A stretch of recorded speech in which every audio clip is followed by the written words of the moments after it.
একসময় ভোজ্য তেল রূপে সরিষার তেলের ব্যবহার ছিল ঘরে ঘরে। ভোজ্য তেল হিসেবে ব্যবহার ছাড়াও পাকস্থলীর বিভিন্ন রোগ, শীত প্রতিরোধে, শরীরে মালিশ এবং সর্দি কাশি থেকে রক্ষা পাওয়ার জন্য সরিষার তেলের ব্যবহার ছিল অনিবার্য।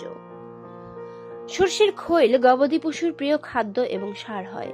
সর্ষে গাছ জ্বালানি রূপে ব্যবহৃত হয়। সরিষার তেলের এত বহুমুখী ব্যবহার সত্ত্বেও কালক্রমে এর চাহিদা হ্রাস পেতে থাকে এবং চাষাবাদের জমিও কমতে শুরু করে। ভোজ্য তেল রূপে আমদানি নির্ভর সয়াবিন ও পাম তেলের ব্যাপক বিস্তৃতি লাভের পর সর্ষের জনপ্রিয়তায় ভাটা পড়ে। কিন্তু হালফিল বছরে আমদানিকৃত তেলের মূল্য অস্বাভাবিক বৃদ্ধি পাওয়ায় কৃষক ফের সরিষা চাষের দিকে ঝুঁকে পড়ে। বাড়তে থাকে সরিষার আবাদের জমির পরিমাণও, পাল্টে যেতে থাকে শীত মৌসুমী দিগন্তজোড়া মাঠের চিত্র। প্রকৃতি যেন হলদে শাড়ি পরা তরুণীর সাজে সজ্জিত হয়।